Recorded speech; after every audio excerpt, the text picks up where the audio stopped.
this is the intro to the webinar. I can see here that we are already recording, so I'm good to go. And I would like to start from understanding a bit of the purpose of personas. So if you want to understand a bit of the structure of this webinar, you also have here in the board the sections. So in total, we have 6. They are numbered from 0 to 5. I will share some takeaways here, but I will now start here with the purpose, right? I like to start with the why. And if a person asks you in your team, why would you do the personas? If they are not yet convinced, very frequently for stakeholder management purposes, you need to teach your colleagues or to convince them that you need to spend some resources or some time to have a business outcome. And it's very it's widespread in the UX, user experience field, in the design thinking field, the usage of personas to create empathy with respect to the customer from your team of developers or the product people, because they need to have this image of your typical or your best customer in order for them to feel motivated and inspired to build features or to optimize the product, to even create new products. But very frequently we forget that you might build the best product, but you also need to know how to distribute it. And this webinar will be mainly, not only, but mainly about the distribution part. So together with making this typical customer memorable and creating this empathy towards the product team, between the product team and the customer, who is a typical user of your product, we are also going to look at the fact that we have to understand what are the typical channels that these people hang out. So we find the cheapest ones and the most effective ones in terms of return on investment to distribute the product. And we need to create some content that is symmetric to this persona as well, in terms of images, in terms of copywriting. So the conversion of these customers and the retention is optimized as well. So the main goal today is actually to understand distribution, the effectiveness of those personas for growing the business is obviously towards creating good products, but it's not enough. You need to use this psychology and the demographics and the behaviors of your customer also to understand them as a target audience, and then to optimize conversion rates as well. Okay, so for this we are going to use a second framework, which is part of our growth process, that is the Pirate Funnel. This comes from Dave McClure's. It's a well-known framework for startups as well. But basically the personas, they need to be designed before you define the metric that matters for your business at the stage that you are in terms of your growth. And then you are going to work in ideas to test. You are going to have many failures, but some of the successes will be extremely important to generate this extra sources of revenue or just to grow your customer base and then help to scale up the business. And this is one of the ideas of picking one of these phases or these steps of the customer life cycle represented in the Pirate Funnel and pick them as one metric that matters at this particular stage. In this case, we have our Pirate Funnel. And here on the left side, I just wrote down some examples of what each of those steps represent. At Growth Tribe, we added an extra step in the original Pirate Funnel, which is awareness at the top. And we consider this the idea of triggering visitors to visit your website. And this is because many of the first visits, the first experiences that your customers will have with your company, They happen when you have a paid ad or you have some content that you engineer to bring them to our website. And we consider this more as an awareness effort. But to each of these steps of optimization, the personas will help us to figure out what content to build as well. A problem that exists that you will see in many of the, most of the discussion online, if you make a research about the process of building personas, is that some of them, they are restricted to only demographics, and demographics, they are very cool. They are necessary to create lookalike audiences, but they explain mostly who is buying or who are the people that are clicking your ads, and this population is not necessarily your best customer. So you do need to add behavioral and psychographics sources, data sources. So you start to understand a bit more of the causes or the reasons why people engage with your content and the reasons why people are actually buying and engaging with your content. So we are going to extend this to also this part. So we'll see in our canvas for personas, we have particular boxes to map the psychographics and behavioral aspects. We will do this with gut feeling first, because very frequently you don't have data, but you need to break this cold start problem in persona building. And later on, also think about validating with experiments or creating a data acquisition strategy for validating with observed real customer behavior. And I will share with you that also during the use cases.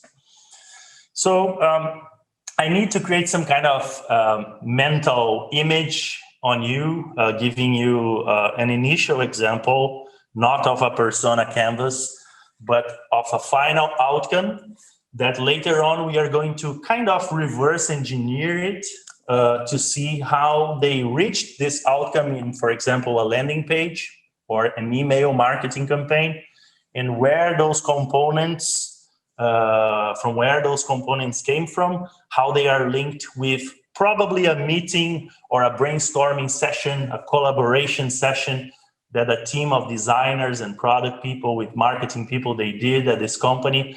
And nowadays we see the results of that brainstorming session in a landing page that is quite effective to transmit the value proposition of a product, of a brand. And in this case, I would start with this question: how, not you, but two examples of companies that I will give you here, how would you describe their best customer? And the first example is a Dutch company, provider of bike subscriptions. I am personally a user of this subscription, which basically I pay per month a fixed amount. You could think that this is a bike subscription, but it could be even more than that, because I have an app, I can track my bike. I am not necessarily thinking about the bike, but many other things that this bike solves for me when I live in Amsterdam. And most of the time I am cycling around the city for professional or for personal purposes using this bike. So first, I will ask you to go to their website. I have a link. I have posted a link here on the top right of this frame, if you want to visit there, because I want you to experience the images and the copywriting that you see there. Okay.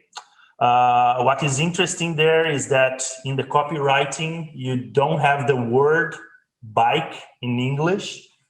The Fiets word that you see there is a Dutch word, but if you translate the website from Dutch, you will definitely see that they don't cite the word bike alone, but they have bikes in the images. Okay, later on we can decompose this a bit more. You can also visit the second example, as well together. You can open the website. I also added a link here at the top right. This is VMUG. They have been considered by the Time magazine one of the top innovations from 2019. And these are mostly electric bikes that are sold, or nowadays they also have a subscription. I use cases from VMUG because we also train them in our traineeship. But I like the fact that they grew so fast in the last 2 years that they couldn't manage their data sets anymore with Excel files. So they had to move to a more organized, structured data side, and I use their use cases in the data training that I give. But today we are going to use it as an example of how the value proposition fits here, the way the personas are also represented. Okay, I just wanted you to take a look at these two examples, have them in mind. And after that, with these two examples in mind, I want you to use this part of the board here that is just on the left side of the landing pages that I put screenshots here.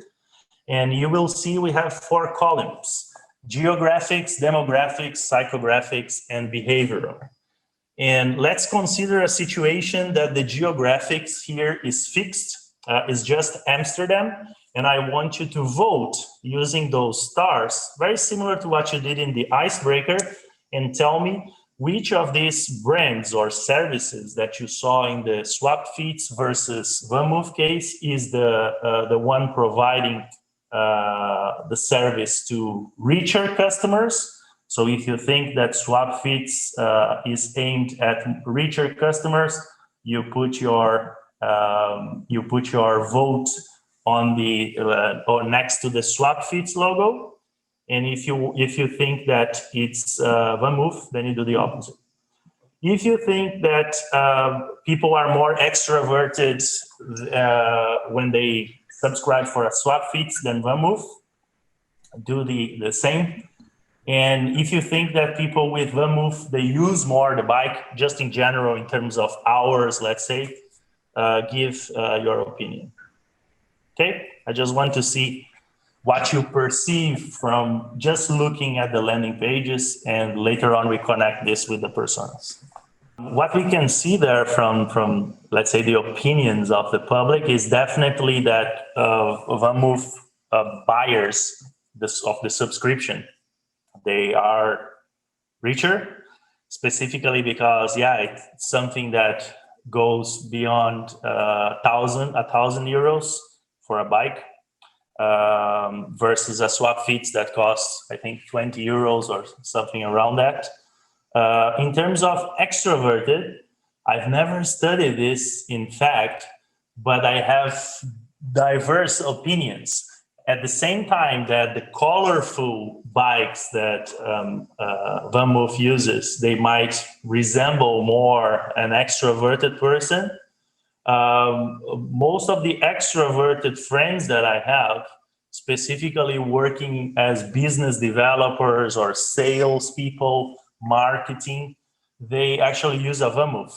So that's why it's important to interact many of those aspects, the social demographics with the psychographics as well. And I will highlight this better to you when we reach the section about psychographics. And in terms of usage, you can see that even in your opinions, it's mixed, because we have lots of students, we have lots of professionals using SwapFeeds, and VMUG, especially the electric bikes, is good for people who live far from a train station or from the working place, so they can cycle to work faster as well. But both of them, they serve the purpose that we'll see later on as the needs and goals of a customer.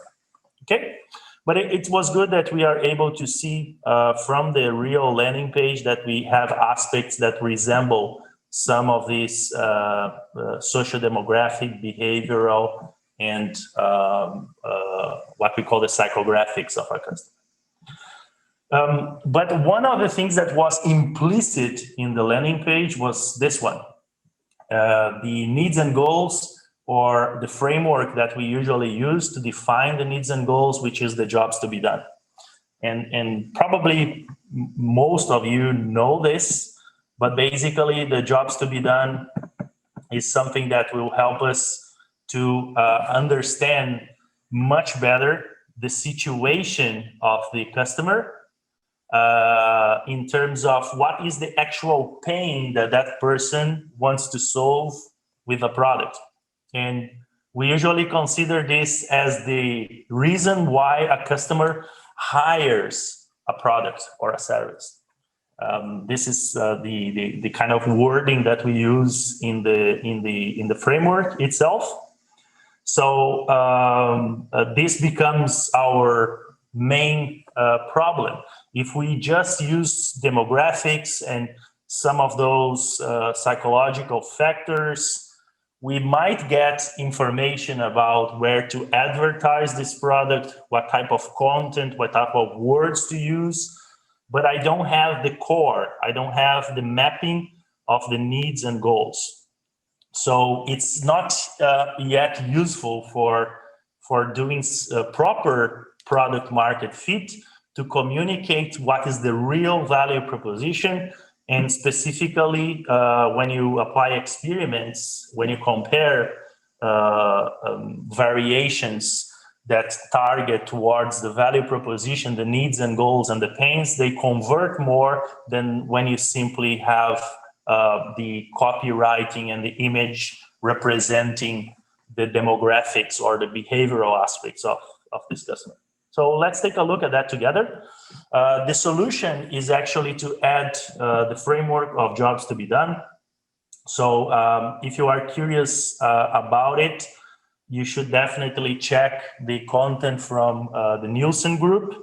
I added some links to extra readings if you want to make about it, but I will decompose the framework and the canvas that you can use to brainstorm with your colleagues what would be the true needs and goals that the customer might be trying to solve with your product. So the jobs to be done is definitely useful for conversions, while the personas, they would be useful for the targeted ads and discovering the marketing channels. So we need to add this actually to make an effective persona building.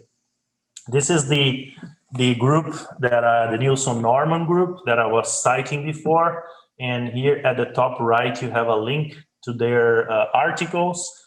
They have one article specifically towards personas, and they have another one that I cite here that introduces why you should add the jobs to be done. And here at Growth Tribe, we are big supporters of this idea as well. Okay, so the jobs to be done has three main components, let's say. The first one is the reason why people are buying, and they are doing this because they want to make progress in their lives. This might sound abstract, but you'll see that this is the true mind state of a customer. Most of the customers, they have two big motivations for buying. One is a promotion state. So, example, Growth Tribe. One part of the teams, people, or organizations that are trained by us, they want to be at the top of their field. They want to be the first ones to embed a specific skill or technology in their way of working. But some people, they are in a prevention mode. They want to prevent to lag behind. They want to keep employable, so they keep learning skills. They want to fight the digital skills gap. So we have these two boxes, and inside of our brains, this causes us to want to make progress in our lives. And very frequently in our modern society, we do this by buying specific products or entering some kind of subscriptions, using specific apps, or hiring specific services. So the name of the framework is jobs to be done because the job represents this progress that the individual wants to make to solve a specific pain. And for this reason, people hire these products to complete the job. Okay? So how do we put this in a way that we can brainstorm with our own colleagues? So let's go back to the example of SwapFits. You already experienced their website, and you know a bit about their proposition. But in terms of SwapFits, the actual job to be done, the progress that I want to make in my life by using this bike subscription is that I want peace of mind. This might seem to you very abstract, but basically I need to tell you a bit about the life in Amsterdam. In Amsterdam, you definitely need a bike, much more than a car. The other competitors of having a bike is to use public transport, which is not bad. Use a train, a tram, a metro, or use Uber, but you never have the same flexibility and freedom as you would have by having a bicycle. And there are other options. You might buy a bike, but it might get stolen. You might have the bike and you need to maintain it, and maintenance is quite costly because the service per hour here in Amsterdam is quite high. So SwapFits a few years ago came with this value proposition that you subscribe to one of their bikes, and if there is a flat tire or any problem with the bike, even stolen or collected by the municipality because you parked it in the wrong place, they replace the bike to you. So basically, to us, the customers, SwapFits is solving the peace of mind problem that you would have if you had to every time think about fixing your tire, which is quite costly, or you would have to learn about it. I don't know what you do, Jair, when your bike gets broken. Do you, as a Dutch person, do you fix your own bike? No, my father tried to teach me this, but I find it so annoying. So usually I go to the bicycle store, and it happens about 2 times maybe per year. Yeah. Especially when you're able to put your bicycle inside, it's not too big of a deal. If you don't have the chance to put your bicycle inside, then usually you need to fix your bicycle a bit more often. So for me, I find it a bit too expensive, the 15 euros per month. Yeah, and in my case, for example, I didn't have a reliable bike. You probably have one. So I had to pay for the flat tires more than 50 euros per year. And in that case, it starts to, in my psychological balancing process, a good option. And we see that most of the new users are actually expats, that they arrive here, and then it's a quick way to have a transportation method as well. But they are definitely one of the companies that had the extremely high growth here, because they came with this proposition of solving the issue of having a broken bike, for example, with not too high costs, let's say. If we start to use a persona canvas to do just the basics of it, not yet the effective one, let's consider the case of this fictional character, Job Daniels. It's Job because it's a Dutch name, but it's job as well, jobs to be done. He's our potential ideal customer, and we would speculate how would we hire a bike subscription. Also, by the way, if you will see later on that for the persona canvas, very frequently we need a photo of just to create this empathy. So one of the possibilities that you can do nowadays is simply to go to a website called "This Person Does Not Exist," and I put the link here in the photo. And basically, this website will generate random pictures of people that do not exist. So you can find one that resembles your persona and use it as your fiction, the face of your fictional character later on. Okay. There is one also for cats, which is this cat does not exist. You can also use it to experiment with cats as well. But let's consider the case of Job Daniels. And in this case, we are going to fill out these parts of the process. When this specific customer or customer segment is trying to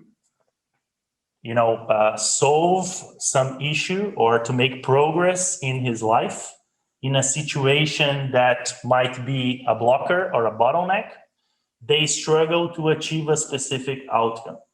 So to make it more clear, this is what happens in Job Daniels' case. He's a worker. He works as a marketing specialist. And in this case, filling out the jobs to be done framework when workers are trying to move from A to B in Amsterdam, let's say, or in a city in the Netherlands, in a situation, for example, where they don't know how to fix a flat tire, and this is a high frequency event, if you are a cyclist, they struggle to have peace of mind because that day you cannot go back home with your bike or you cannot go to work. And in this case, you need to stop what you had to do that day to go to a store or to call one of those companies that come to where you are and replace your tire. And swap fits does not come immediately, but they replace your bike quite fast. And this is the value proposition that you will also see in their content. I'm using their example here to see how you would fill out with your colleagues the jobs to be done framework. So in this case, you can see that by mapping these three things, what we end up having is the idea that you need peace of mind. And this is the job to be done. This is the progress that people want to make in their lives. But this is the case of Job, the marketing specialist that still does not want to have a VMUG or buy a car, wants to pay around 20 euros per month to have this cheap, relatively cheap public transport or moving from A to B in the city. But take the examples of students around the universities, living in university accommodation. Also, when they are trying, the students, to move around the city in a situation that they have a limited budget, and in this case with 20 euros, they have access to the bike, they struggle not to worry about transport costs or buying a reliable bike that can be, this is the solution that Jair chose, could cost around 200 euros per bike. So you start to make these calculations in your mind and you see what is the best situation for you. But definitely, if you don't know how to fix your bike or maintain it, it starts to favor more the subscription model. So in the case of the students, the job to be done is not worry about transport costs or buying this reliable bike. Okay. If you want to have an idea of the competitors, because now we are not talking about bikes, we are talking about the peace of mind. This is the state that the customer wants to achieve. Actually, the direct competitors are, as I showed, VMUG or other ways to rent or subscribe to a bike plan or even buying a new bike. This is a top brand of bikes here in the Netherlands, the Gazelle. Or indirect competitors. I also added here this company, for example, Flat Tire. This is a startup that they have people who cycle to where you are and they fix your bike where you are. So this is also bringing me peace of mind. I've used their services a lot when I had a bike that I bought, but nowadays I don't use because I basically have the Swap Fit subscription. But I could also use public transport. This is the logo of the public transport in Amsterdam, or Uber, right? So all of them are trying with different costs to bring peace of mind to this user.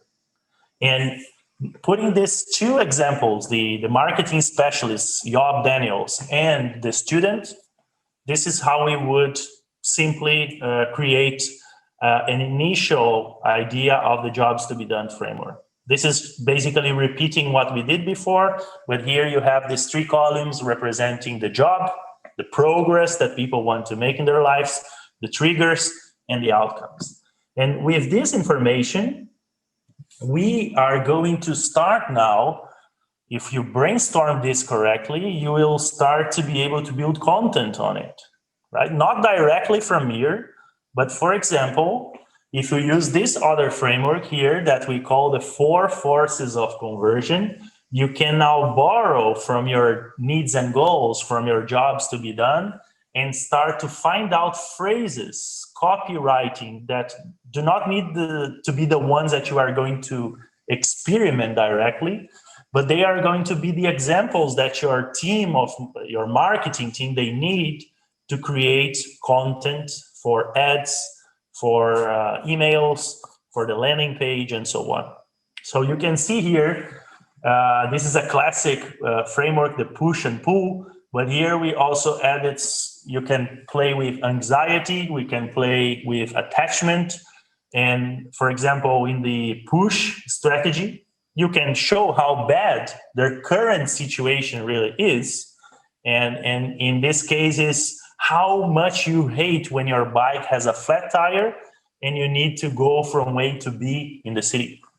Or a pull example would be how smooth the process of achieving again this mind state, the peace of mind state, is by saying to your customer that if they contact you via WhatsApp or call or send an email, they will deliver a bike in under 2 days. They are being honest here. Under 2 days, this is usually the time that they take, but you need to link with how smooth is the solution also when you get out of the peace of mind state that the customer really desires. Anxiety is one of the things that you play frequently in marketing, or some peer effects, some social proof could be also here the case, but you need to decrease the fear and the uncertainty of change, from moving them from their current usage, if they have a bike or they just use public transport, or if they use a car, for example, to the subscription. And also decreasing the attachment. This is awesome. You probably don't put this in the landing page, but in some communications, for example, you say a lunch, the amount of money you pay for one lunch in 1 day in a month costs the same as having this peace of mind in your transport for an entire month. So all these aspects here, definitely they will give good ideas for the marketing team to experiment with. Okay, and it's a lot of information that I already shared with you, but I've made a summary for you guys. So in this short link here, we are not going to track you, don't worry. If you follow it or you click on this link that I added here, just beside the blue box, you are going to have access to a Google Drive file that you can download, and you have all the frameworks that we took a look so far, except the growth process that you have that link for the video that you can use to study later on and review everything together with the recording of the webinar. Okay, but it's just a kind of a summary of what we already did. Here we have also another box of the persona canvas. Let's say you already have a notion now. It took you a day, but you figure out with your colleagues the needs and goals. You apply the jobs to be done.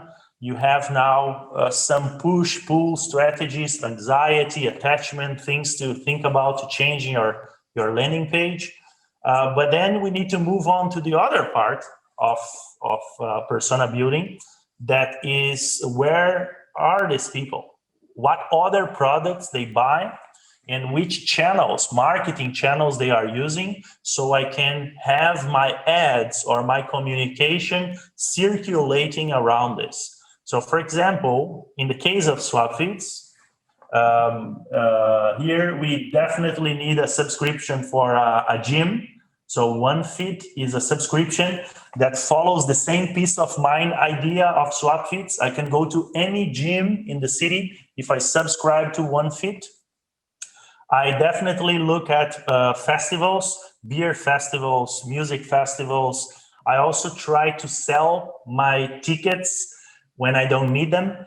When I moved to the Netherlands, I realized that if you want to go to an event, you need to buy the tickets months in advance, 6 months in advance. Jair might have some examples of his personal life, but basically in my first year, I almost went to no rock and roll concerts because I didn't have tickets. You really have to buy them in advance. Luckily, a friend introduced me to TicketSwap, which is a way to buy a bit overpriced tickets from people who bought them, and they are now selling them in a secondary market.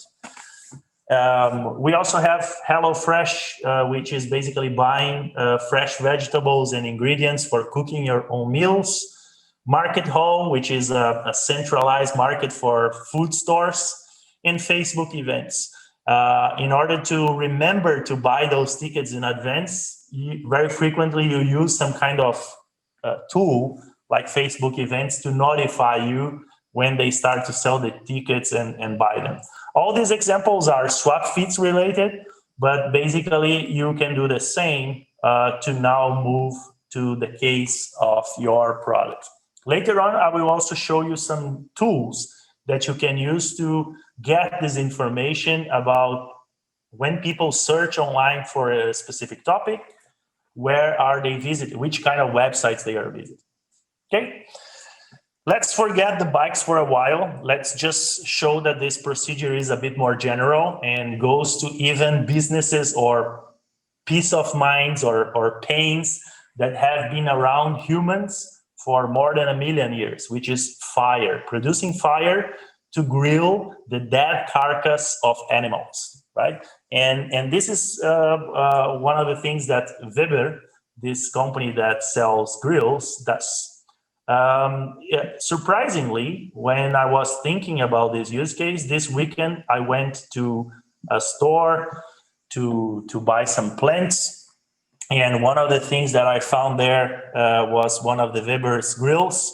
I have a similar one at home, but it really made me think about, getting some compliments from other people when I grill, when I make barbecue for them.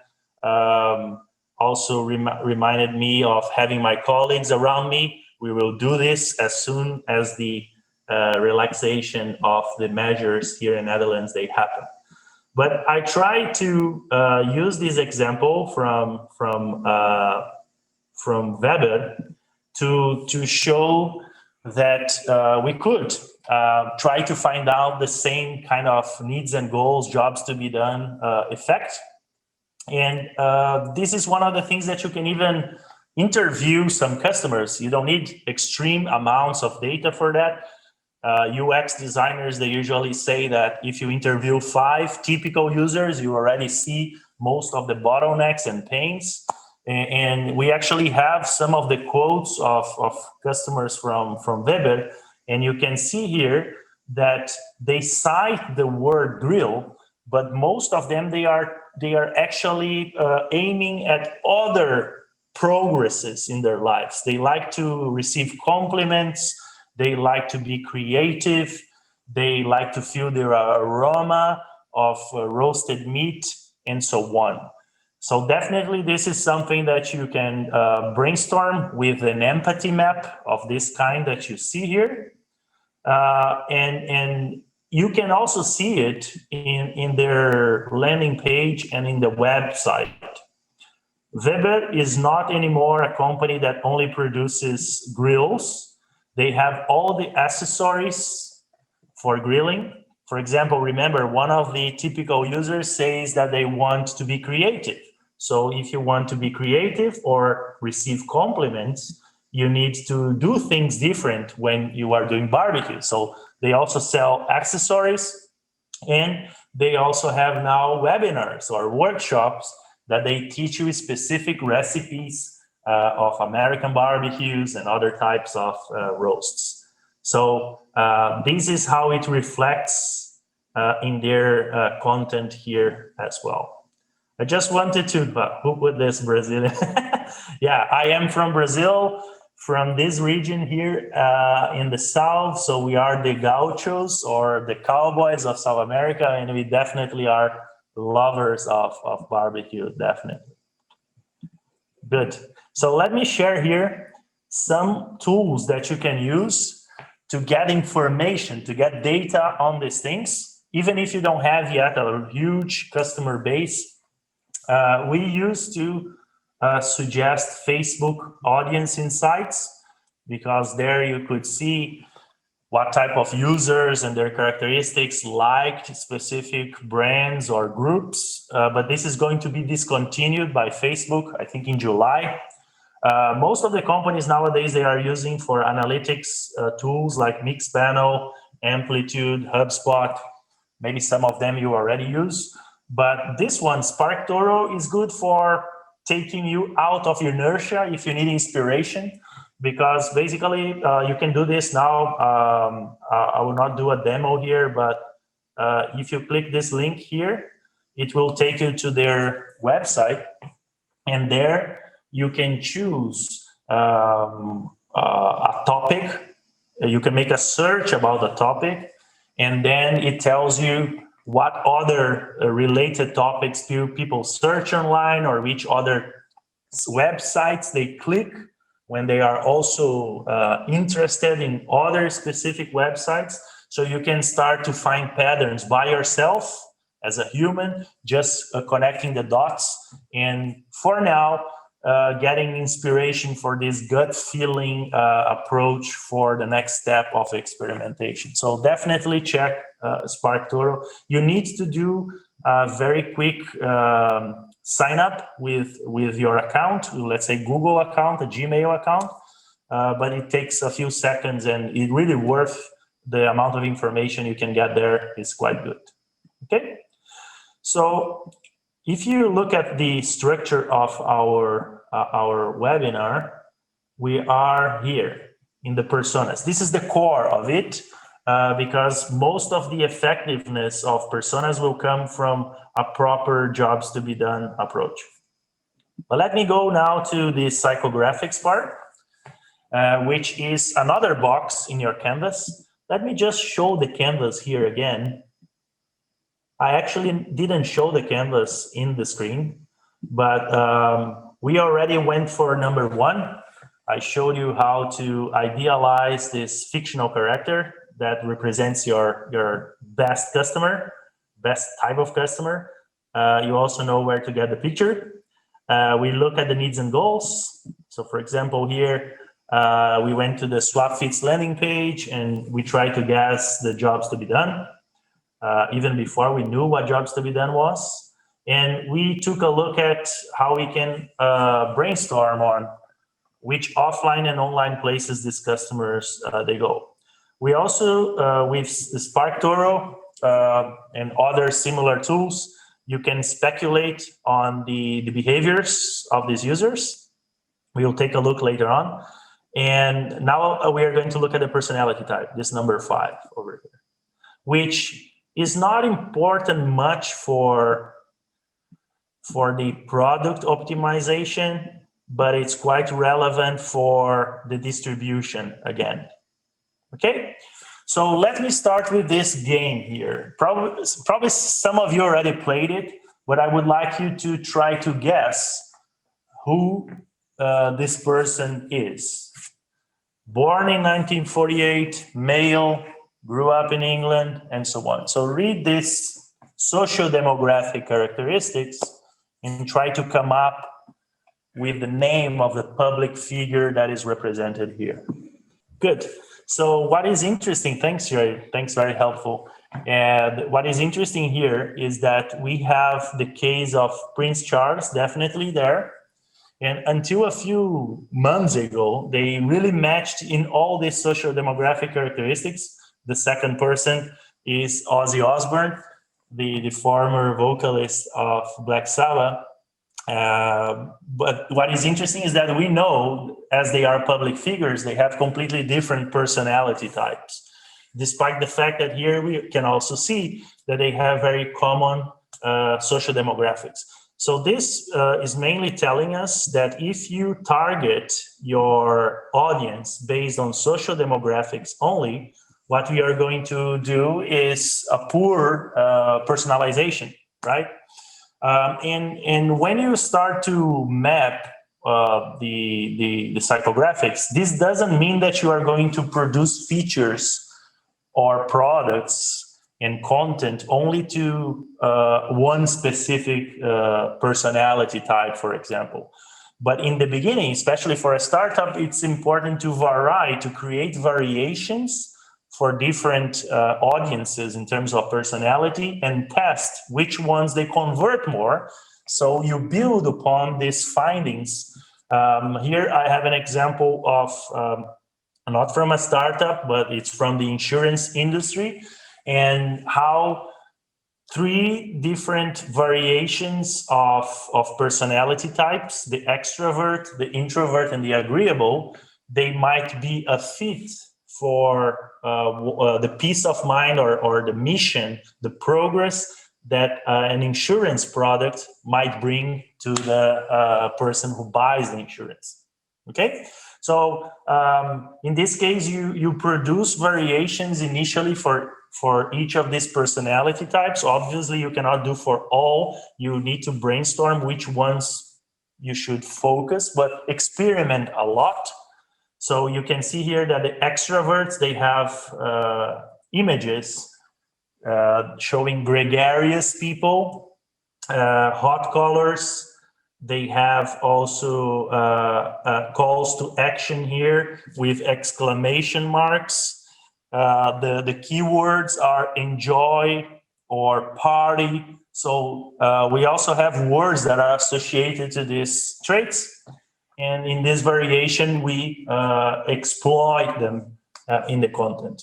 The introvert variation only uses cold colors, a single person reading a book, and the keywords you can see, they are about worry-free, flexibility, living at your own place. The call to action does not have an exclamation mark, much less content to focus on. And the agreeable, they are very famous for being donors to charities and to have pets. So there you see them hugging the elders, hugging the children, hugging the pets, and the colors here are kind of hot colors, but quite neutral as well. So once you have a sense that you can use that, there is a tool that we have been using, and it was also a startup from 3 years ago. They came from an academic background, but also very oriented towards business. They created a platform that you can get scores for the images, and you can also create these variations for each personality type. So definitely later on, take a look at how data sign works. We've made a few videos here. I also added a link to some of their use cases in smaller and larger companies. And also I added a link here to one of our YouTube videos that we, in one of the companies in our academy, in the traineeship, they use this tool to create marketing ads, and you can see the results of their efforts there, and also how they tested the tool in their process. So basically the tool helps, it integrates with Facebook, Instagram, MailChimp, and helps you to score which images are the best for representing specific content, and also helps you with the text. So later on you can check the use case over here as well. This is not part of my use case presentations, but I definitely would like to see you taking a look there. All this discussion actually came from the University of Cambridge from around 10 years ago. There was a research group there that was looking at how to have access to two things: personality data and expenditures. Which types of products these different personality traits they buy more frequently or more than average. And here on the right side, you see a very high overview summary of their findings. But you can see that depending on how open to experience a person is, the more that person consumes specific products. For example, the extroverts, again, they consume more entertainment and traveling. The introverts, more home insurance, accountant fees. This is interesting because you can see this in the advertisement from the insurance company as well. So these are the things that the ideas that you can try to test, right? You don't know in advance very well what would be the typical psychological traits that your average or your best customer has. Maybe the best customer has many. Some of them, they are extrovert or introvert, but it's important for you to test. And you can do this with experimentation as well to uncover these traits without having to ask people, because when you usually ask them and you don't sell them an advice, it's not like how to save for retirement or how to dress. People tend to lie to you. If a bank apply one kind of survey and ask people how conscientious they are, they will probably lie. But you can always experiment and see what they actually click online.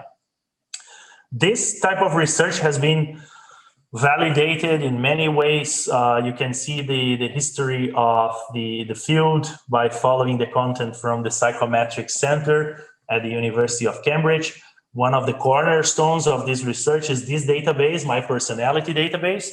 Here, before all these scandals with Facebook data and the Brexit and Trump campaigns that end up using Facebook for personalization in the marketing efforts of both campaigns, they had a scientific effort to link Facebook data with personality. And then for the first time, we could uncover the fact that we can actually predict someone's personality based on likes, for example, from Facebook, or from how a person writes sentences and which words these people use in social media.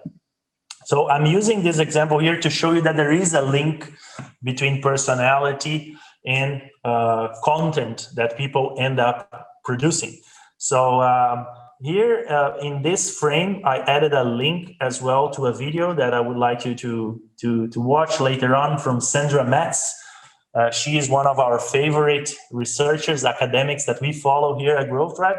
But basically, I added some screenshots of her presentation here, and her research is mainly based on marketing and psychological targeting. You can see here, for example, comparisons of word clouds representing the most common used words by introverts versus extroverts, the caring and trusting people versus critical and competitive, and how you can create different types of ads for the same product, but with variations for personality type, and see which one converts more, and then you only scale up the one that has most of the successes in your case. Most of our research is basically using Facebook as well, the lookalike audience tool. We do see this a lot in fintech apps. I think they are the best type of example in which incumbent banks, they are now having to compete with startups or with smaller companies that they offer one specific solution for a pain that a typical user of a bank account has. And almost all of them, these fintechs, they frame their service as an advice. And this has lots of advantages, including, for example, if you frame your problem as an advice, you are more likely to build a situation with your customer that they share data with you. Because let me help you to dress better. So for this, fill out this type form and tell me how you dress for work, how your typical life is. And people will share this information with you because they perceive that you are going to use this to select the best outfit for them. Just an example. And in the fintech space, this is to help people to save or to manage their finances. We know that, for example, the extroverts, they have more financial problems, but they are also the happiest ones on average. The conscientious people, they are richer. They like to manage their finances, but they are not necessarily the happiest ones as well. So in a fintech app, you might need to have the same app, but many features that comply with different personalities. So if you have, for example, a banking app, a simple banking app, you might have some features that help those people that like to manage their finances because they are conscientious. And you might have some features that help those that are extroverts. And usually extroverts, they have difficulties to manage their finances, but they like to have some more automatic ways to control their financial situation, sometimes even blocking them from buying things and so on, or receiving notifications, for example. So in this case, you see, if you make a research in different apps, for example, this one is from Bunk, is one of the UX use cases from recently, because there was a lot of controversy about their design. But here I took some screenshots of actual ads that they use, and you can see from the copywriting that is very much towards conscientious people, because they are saying, use our app, so we are going to show you how much you can spend very easily, so you can control, you have access to the information. And instead of offering advice, they are saying only you decide if you how you are also going to invest your money. And you also use other advertisements related to more green behavior or freedom to save time, money, and CO2, and so on. So we can see here these aspects of psychographics also embedded in the communication. Recently, I think it was last week, we got extra evidence that we also can use data not only from psychological traits to anticipate behavior of customers, but also the opposite. We can look at behaviors, what they buy, and then they infer psychological traits. And probably this is what these big e-commerce companies are doing. They are starting to figure out which products extroverted people buy in different categories, and using this to cross-sell, to recommend new products. That could be videos, could be music, could be products as well. In the B2B environment, this is usually the buyer persona. That key person in the company that is not necessarily the user of your software, let's say, or your product, but that person is responsible for deciding and actually having the psychological and financial influence to hire your product. You just need, in this case, to reorient these things that we mapped to the buyer persona or the decision maker that is going to make that. The pain that is going to solve is directed not to the user of the software in the distribution point of view, but to the key person that is going to pay and influence others to use that software. Okay, and we can think about other cases in B2B, but very frequently what you need to do is just reorient to the key person that is the decision maker responsible for setting up this contract between the two firms. Okay, and for this, you obviously can experiment. We call this the direct approach. You basically create variations for the same product, for example, and see which ones they convert more. I added some examples here. or you do the indirect approach. The indirect approach is when you have a list, for example, of typical users, small or large, and you observe their behavior in another platform that reveals their personality to you. And here's a tool called Crystal Knows that we use frequently, and this one you can use for any purpose, including B2B examples. This one I will see if I can show you here how it works. I will just share my other screen with you instead, because I think I also added an example here with Jair, and you can take a look for now. But this is based on LinkedIn data. Is an algorithm that has been trained in a data set containing personality data from an assessment with some people, and also had access to their LinkedIn data, what they have worked on, their background, the keywords that they use to describe themselves, and then you have an accuracy coefficient that helps you to predict the personality of other people. And in this case here, I think the prediction is quite accurate, at least the way I perceive Jair. He is an initiator. He tends to be decisive and energized by ideas, favoring action over analysis and the big picture over details. And if I scroll down in the tool, I also get lots of hints on how to communicate with him, how to send an email, how to actually interpret the way that he writes content to me. And in a B2B especially, this is quite useful because this tool is integrated with Gmail. So, for example, if I'm writing an email to a conscientious person or a person who does not like a sentence, for example, I hope this email finds you well, according to the personality of that person, the tool suggests me to delete the sentence and go straight to the point. Okay, good. So desktop number one. This is the one. So basically this one here, let me go to for example, these events post. Let's see some people over here. So let's take this.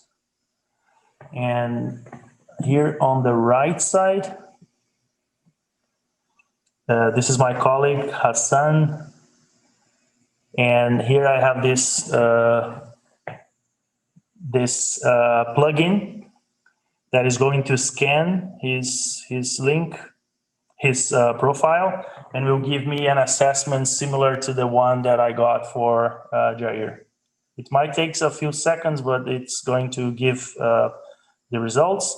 And obviously you don't want to do this with only one person. You might get a list of typical users that you have, and then later on you find patterns. You repeat this process iteratively until you find patterns. Let me see here. This one is not working. Obviously, when you do demos, you also have this. Let me find this other person over here.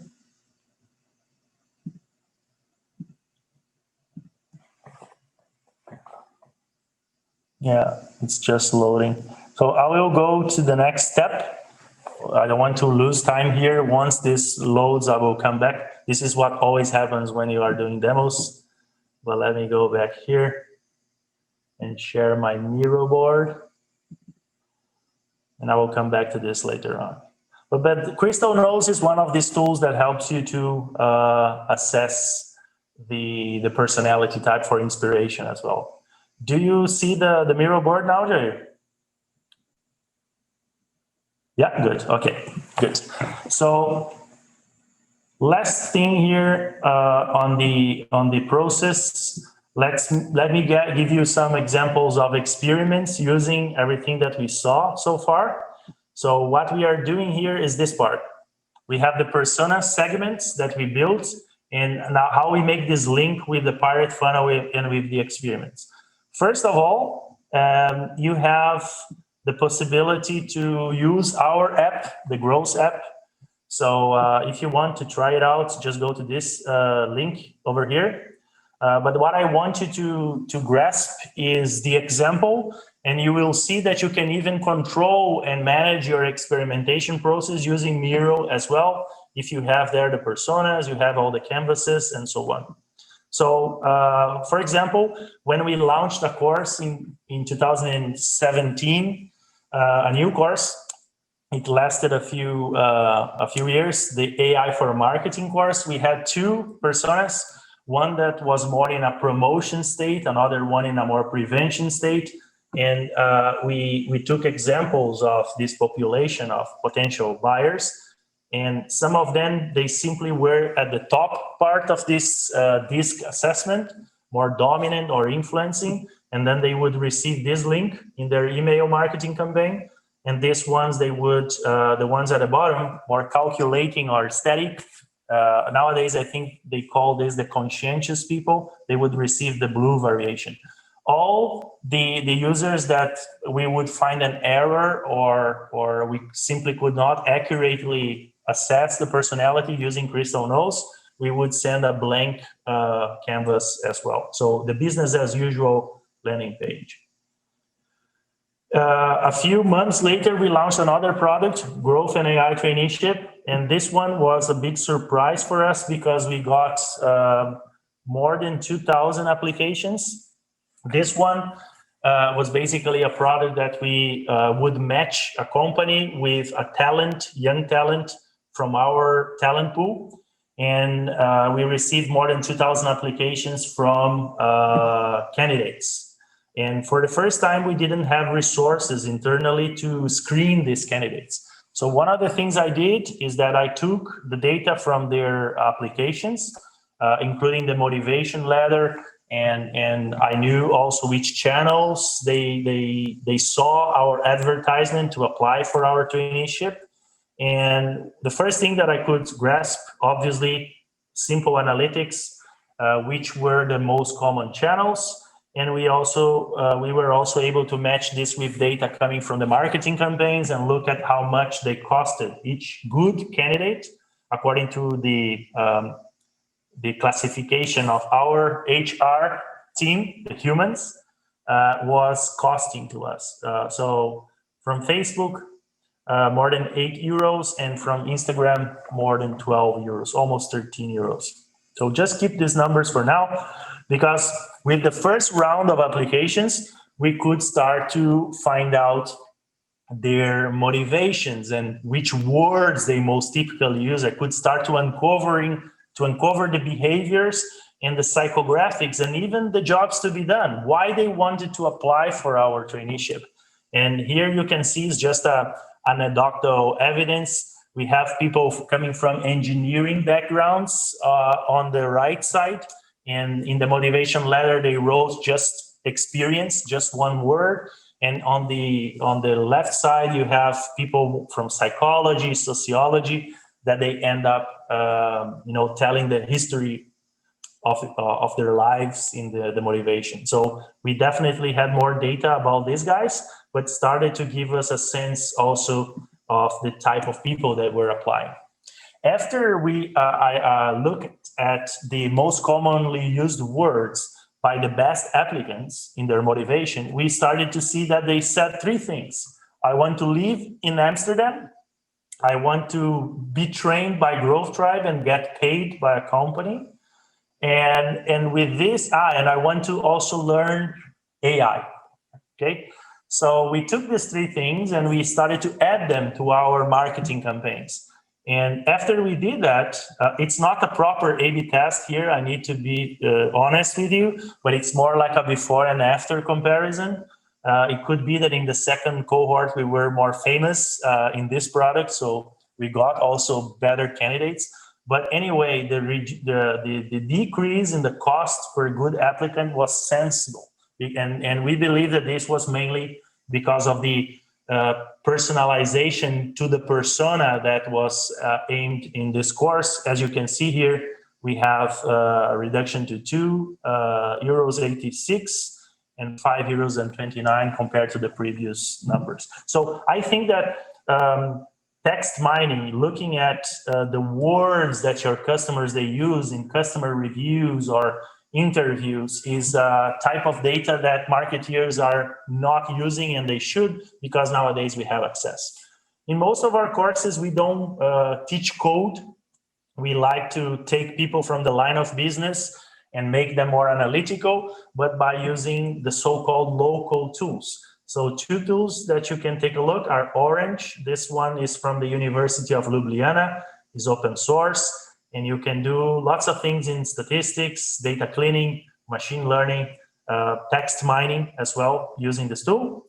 Very cool templates and webinars and YouTube videos for you to learn. And also DataIQ, previously a startup from France. When we started to use them, they were a startup. Nowadays they are a unicorn, valued more than $1 billion, based in New York nowadays. But it's also a local tool for data cleaning, data analysis, machine learning as well. Next, it's a case from our academy. House of Einstein basically is, you can see I don't use their products, but they provide good outfits for men to dress properly according to their style. And when they came to the academy, the main way to become a customer would be to have an interview with a human there that would try to uncover your tastes and then put clothes in a box to ship to you. But they also had an onboarding in the website for some customers that were acquired via digital channels. And they had a questionnaire. And in this questionnaire, they actually had very valuable data about the needs and goals and the personality of the customers that we could, for example, just do a gut feeling persona and now validate it with data from these responses. And these are screenshots from 2017, 2018, when we did this study with them.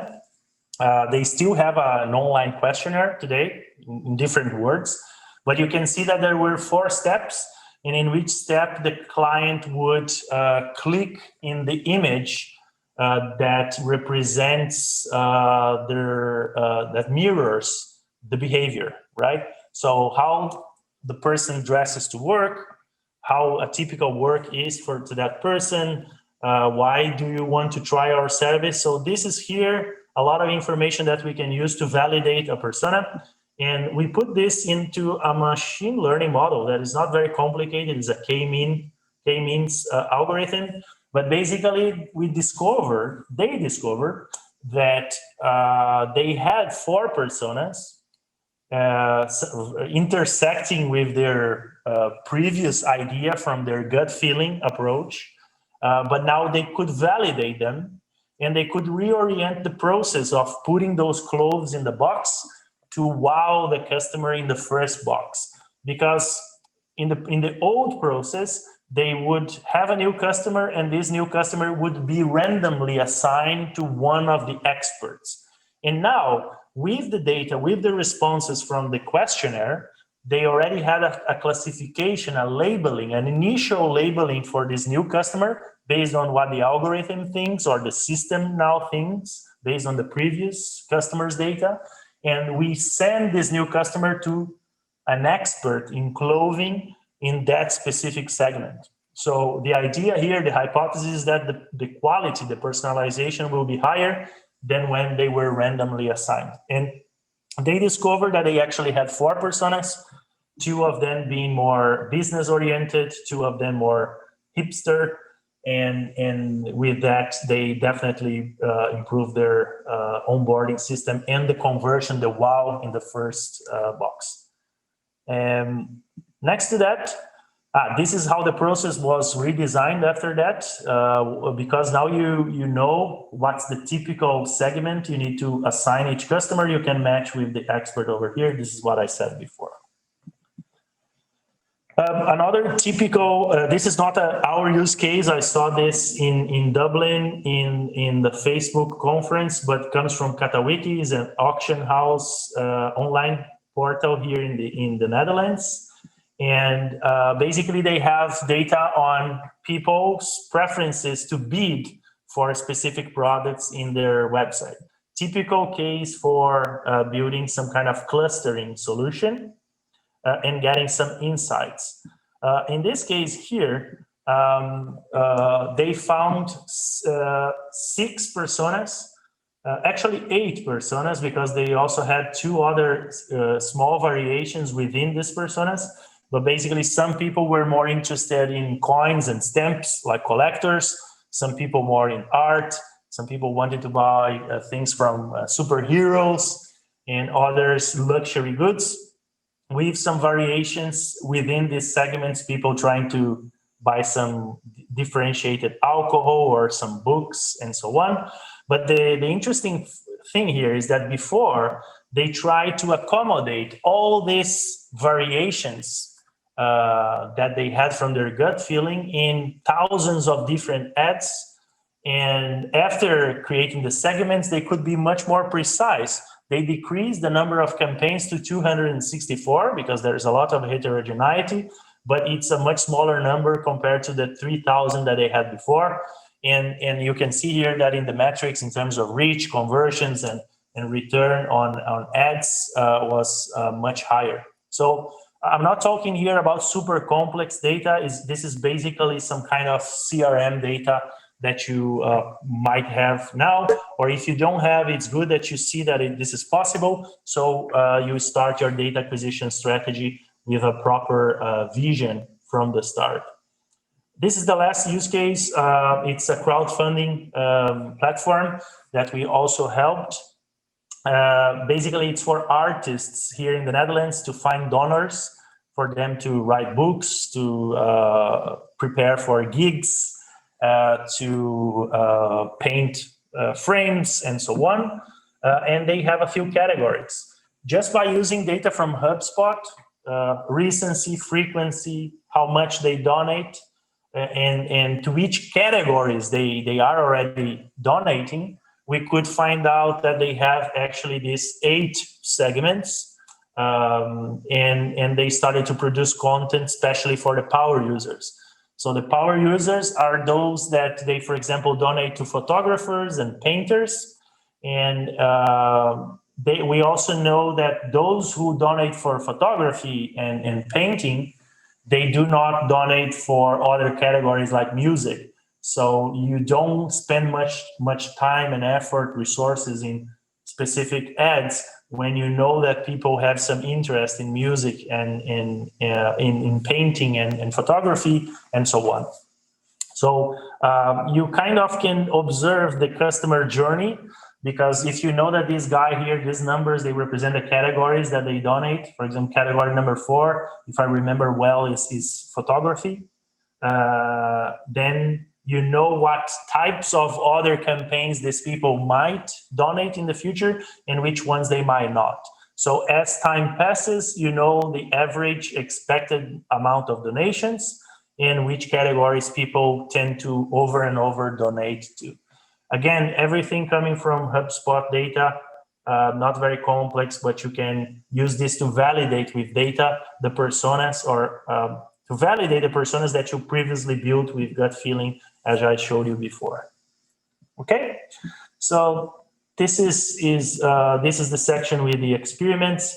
Remember, all these things, they were built following this process here, starting from the personas, picking a specific part of the funnel, activation, retention, and then working, testing new ideas to find some drivers of growth with success. Coming to the end here, I want to share with you the takeaways that I talked before.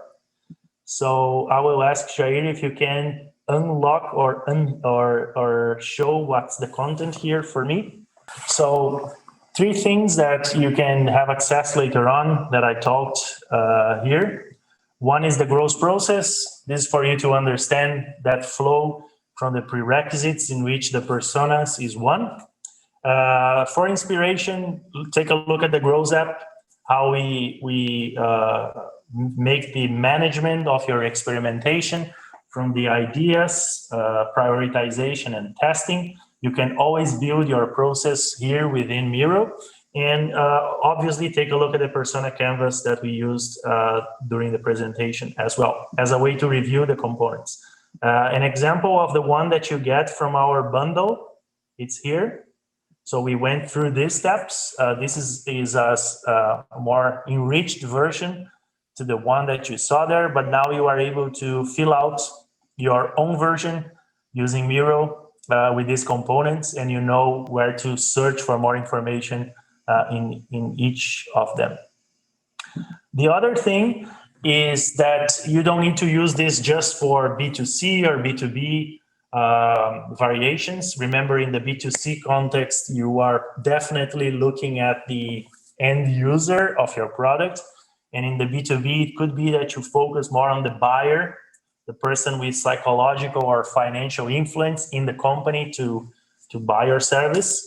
But nowadays, because this is a design thinking approach, you can even use for internal stakeholders. The last persona canvas I did was actually to map the needs and goals of my colleagues in the front office. When we launch new products, they have to learn what those products are about. And they are not necessarily experts in this field. So I need to find out a way for them to embed those keywords, those learnings, and how to teach also the customer, according to their questions, what we can offer and our methodology. So just wanted to share here with you examples from what I did recently in terms of personas. I used very similar components to what we saw today, but they were for internal stakeholders as well. Don't forget, in the Miroverse platform, you also have examples there, not from us, but from other users, for MVPs, for tracking experiments, for designing assumptions. You can plug your persona canvas there. You can use it for your empathy maps and so on, the 4 forces as well. Everything you can collaborate and embed from using Miro as well. Finally, for those of you who want to keep consuming our content, one of the main ways I share is via LinkedIn with posts, frequently posting about data and growth. So I added here a link to our LinkedIn and my personal page. If you want to see some examples of how landing pages can be optimized, and definitely including some of the learnings of this workshop, I also added a link here at the top right that takes you to one of our posts recently about examples of landing pages, and you will see more real examples there from Slack and from other companies, how they design their landing pages and using this copywriting and images that resemble the final user. Okay, thanks for the invitation, guys, and next time that you want to know more about our content and what Growth Tribe does, please go to one of our webinars. So we have a few coming tomorrow, I think. Yeah, this one, Translating Data into Powerful Stories. This one was actually today. But yeah, for those who enroll, we always give access later on to the recording. And one about competitor strategies and how to understand them to stay ahead. This is my colleague Romain from the French office that will be giving a webinar as well. So first of all, thanks for the invitation. I will be open for a few comments if we have time. But please, make use of the resources and connect with us if you want to know more. Thank you. Yes, thank you so much, Bernardo. And it was really, really insightful. A lot of information. I think it's great that we have also a recording coming up. Before we go to the questions, could you go a little bit to the bottom of the screen? So a little bit to the left and down. Okay. Yeah, sure. So just before we go into the questions, I would just like to remind you guys to join us in our community, miro.com/startups.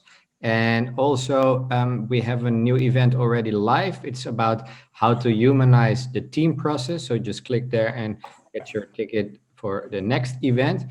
Also, we launched a new initiative, Ask Me Anything. It's the Miro team will then be able to help you as a startup, as a founder, with all your questions, maybe on your business, maybe on how to use Miro. So you can just book a time slot with our startup team.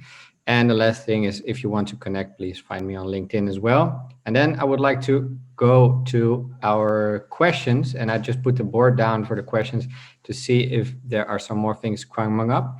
I think I can start asking you the questions, Bernardo. Yes. The first one is already answered. Will we get access to the boards and the frameworks? Yes, this will stay open, and we will be happy to give you this information afterwards. And then the next question would be how to condense persona channels when there are so many.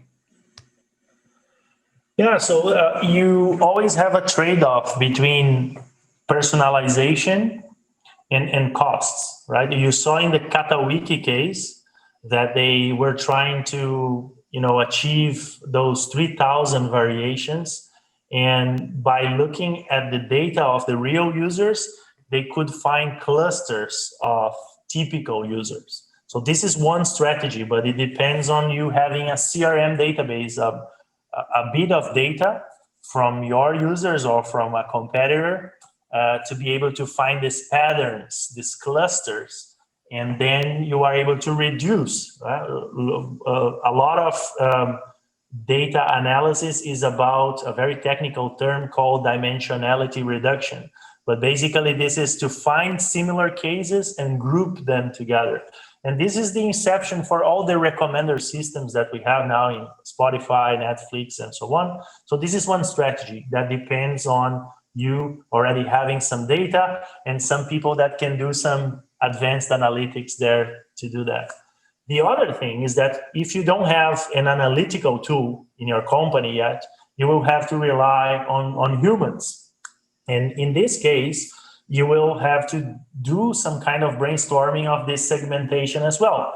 But the personas, those factors that the personas have, needs and goals, behaviors, psychographics, and the offline and online channels are your factors. These are the factors that you need to move together to see if you have or to idealize where these typical customers they are.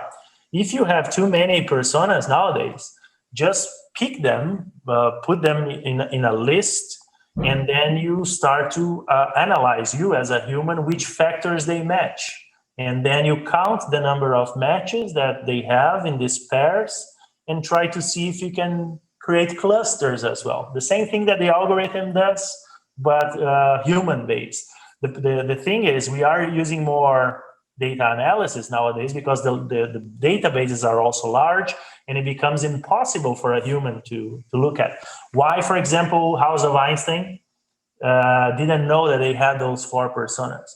Because it was impossible for a human to go through the spreadsheet of all those onboarding process and look at those 24 questions or 24 images that people would pick. If you remember from high school or from school, that if you have a card deck with 24 cards, you can produce millions of variations. And this becomes impossible for a human. You need to be extremely experienced in a field to be able to make these connections. So try to be data-driven to find out the segments, or using the help of an analytical tool, a clustering algorithm, as we showed here, or trying to brainstorm yourself, but to try to using your human experience to make these matches and count them, and then try to segregate your clusters. This is a good brainstorming session that might take a whole day for you to inspect. But this is what we do as well when we launch a new product. You have to do this. You might have many idealized personas, and make this dimensionality reduction is important for the marketing team to start testing what converts and what does not. And then next question, Bernardo, and it's a bit about for who is the real target group for this workshop and building personas. I have an idea that you might say that every entrepreneur needs to do it, but would like to hear it from your side. Yeah. So yeah, if you go back here to our experimentation process that we have been using in the Grow for Good, in the X Europe, in our academies, you need to have these prerequisites. So we are not talking about startups that they don't have a value proposition or they haven't validated fully the business model. Obviously, if you do the persona exercise, you might uncover some of the value propositions and even optimize your business model. But very typically, you would do this when you already have a clear product and now you need to distribute it. You are in the ascending phase of the growth of the company, right? And you are going to repeat this process every time you launch new products or new features. Because as I said, you might have the case that you have an app now that it's linked to one specific personality type or one type of progress that people want to make. And then you have spin-offs or new features that they will attend other personas as well. But once you do that, then you will see, if you watch this video, you should define a metric that matters for your business at the stage that you are, before or after funding, before scaling up. And it depends. Sometimes it's activation, sometimes it's retention, but you will still do this in loops, iterating these ideas and experimenting. The more you experiment, it seems that you are going to faster find out your validation of the business model as well. So actually, you're saying that every company, also when they have limited resources, should at least try it some way to. Yeah, actually, the more limited resources you have, the more you need to rely on growth hacking. Mm-hmm. So if you are able to hire a bunch, all those use cases that I showed here, we did with people that are not data scientists. They just use the right tools. These are the things that we teach in our courses. We do research for that. Mm-hmm. And it's actually the opposite. We do nowadays train large corporates, mm-hmm. but in their case, the struggle is obviously not resources, but decision-making, experimentation mindset, psychological safety, things that we do have in the startups, but they need to be smart enough to follow this hacking approach and find out which tools are actually cheap and accessible for them to experiment more. Actually, you only shouldn't do it if you don't want to grow, right? Exactly. Yeah. Well, if you take the list of companies that had the highest growth in the last 10 years, you'll see that they are the companies that they do most experiments. And the second characteristic is that they reverse engineer the product development. Mm-hmm. They do not follow that big decision day approach that they launch a product and then they distribute it. But they actually start with empathy maps, design thinking, finding out the needs and goals of the customer, and then they reverse the product adaptation to this end user as well. Mm-hmm. And then I got two more questions related to other frameworks that are usually used by startups. Does the jobs to be done overlap with value proposition canvas? Doesn't the job to be done? The procedure we follow is that you have the value proposition with different questions. We also have a canvas for the value proposition that you can check in our growth process video, but we attach the jobs to be done to the personas. And the reason is because then it fills this gap of the needs and goals. But I do understand that you can use, once you start to understand what is the true progress that your customer wants to make by hiring your product, then you can also review your value proposition a bit, right? But they all need to be aligned. That's why we call in the growth process this the prerequisites. Mm-hmm. All these things, they need to be reasonably clear and validated. So you have empathy in the team, you know the customer, and you also know how to distribute it. Okay. All right. Thanks. And then next one, how does personas relate to the customer discovery process? Yeah, so this is an interesting one because many companies, they make the mistake, including my colleagues sometimes in the front office, they misinterpret the people who are buying a product, they are not necessarily your best customers. They might be buying just because you were very good in the distribution, in the marketing part of it.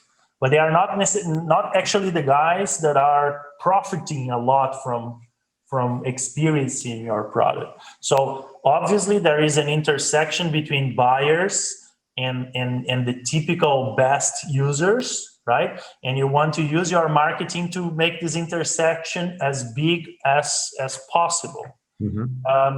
In the beginning, when you are not aware yet of what your typical customer journey is, or what the customers might want with a product like yours, you need to do empathy maps, you need to do design thinking, you need to do those interviews, as I showed you in the case of Weber, that you start to see the keywords, the things I did with the motivation letter from the applicants. Then you start to discover there as well.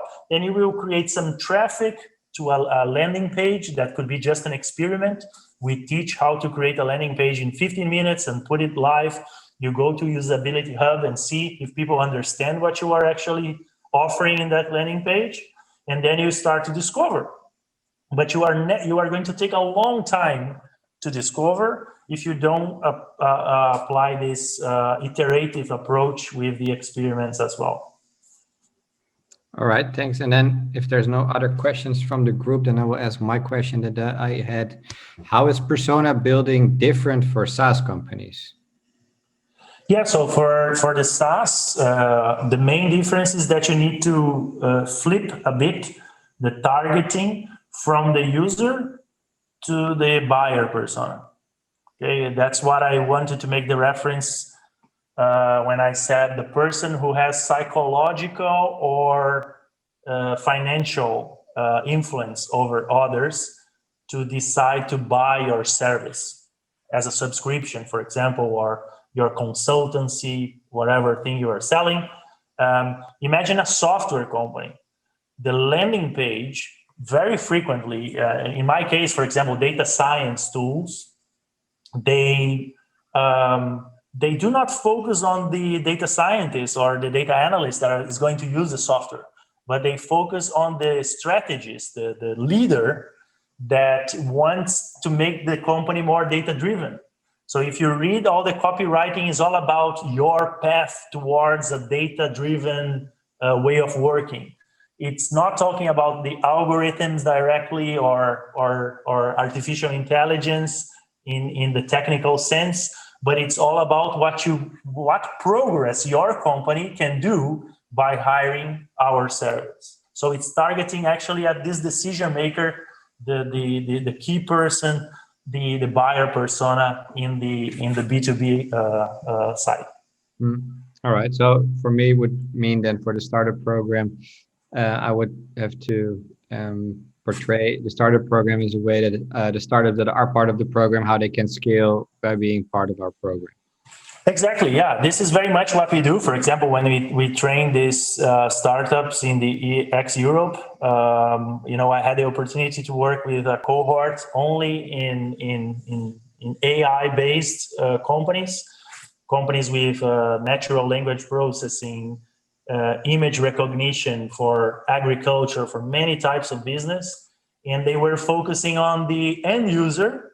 But actually, the person who needs to understand and decide to buy the software they offer is a manager that knows nothing about AI, but knows about the process, the line of business struggles. So you need to reorient the landing page, at least, this first impression and your communication to this person. And obviously, in the documentation, in the about, in the product, in the price part, you do have product information. But the activation comes from looking at the buyer persona in this case.